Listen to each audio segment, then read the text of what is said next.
To find our subject, you have to descend past the sunlit layer, past the twilight zone, and into the cold, lightless world that begins about half a kilometer down. The seafloor here is littered with the carcasses of whales and sharks that have fallen from above. Around these remains, you will find an animal that looks like a length of discarded rope. This is the hagfish. It is entirely soft, entirely blind, and completely lacks a jaw. It feeds using a toothed plate, pulling flesh inward like a reverse tongue. It threads its long, pinkish-gray body into dead animals, scraping them clean from the inside out.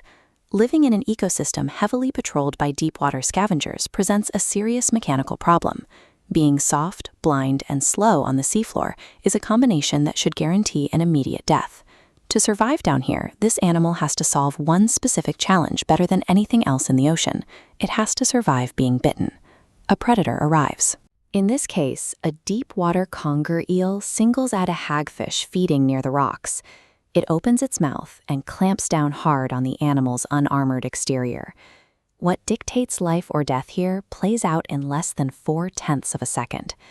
The world inside the attacker's mouth turns violent. A thick, pale cloud blooms outward, swelling into the jaws and slipping backward to clog its gills. The eel tries to swallow, fails, gags, and backs away, choking. The predator flees, and the jawless animal it tried to eat is left unbothered, returning to the carcass as if nothing happened. The fluid that defeated the eel is counterintuitive. By volume, it is 99.996% pure seawater, completely lacking venom or toxins of any kind. The remaining fraction is composed of 2 microscopic ingredients at absurdly low concentrations, a tiny trace of mucin and tightly folded protein threads.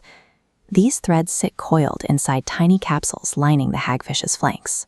When the animal is grabbed, a thin layer of striated muscle wrapped around each gland violently contracts, ejecting the capsules directly into the ocean. The instant a capsule hits seawater, it unravels. A single thread can stretch out to 34 centimeters long, while remaining 25 times finer than a human hair. Now multiply that by thousands of microscopic capsules deploying at once, each tightly bound fiber violently tangling with the next. There is no active muscle driving this attack.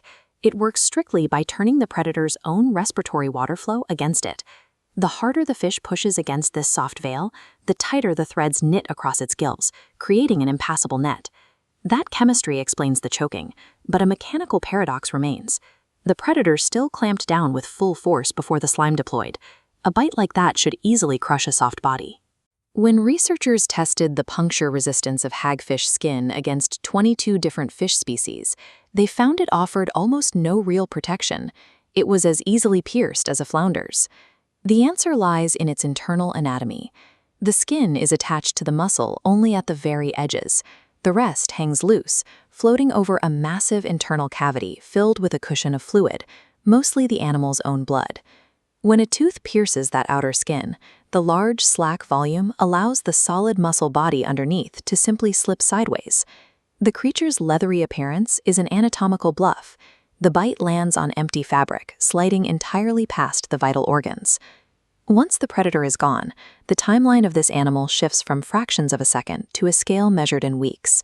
Ejecting up to 4% of its total body mass in a single burst comes at a steep biological cost. It takes the animal roughly 4 weeks to manufacture new thread cells, fold them back into microscopic parachutes, and store them. During that month, the animal is partially disarmed. This vulnerability demands strict restraint. It does not fire blindly at a passing brush against the rocks. It waits until the jaws have firmly closed. That patience is matched by an intricate control over its own anatomy. To tear flesh from a carcass, it forms a loop near its tail, passing its body through to tie a knot. It slides that knot forward to its head, where it can be braced for leverage against the dead animal. A blind creature with limited sensory input has completely offset its physical limitations by mastering the mechanics of leverage, lubrication, and timing. It has been running this exact behavioral playbook for 300 million years. While armored apex predators rose and fell, and mass extinctions wiped out entire kingdoms of life, the hagfish kept feeding in the dark, virtually unchanged. Sitting right at the root of the vertebrate family tree, It shares a common ancestor with every fish, reptile, mammal, and human alive today.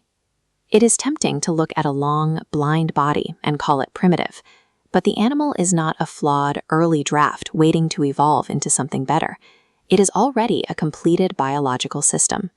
In fact, its biology is so refined that modern engineering groups are actively sequencing its DNA, hoping to replicate the protein threads to manufacture next-generation synthetic fibers stronger than nylon.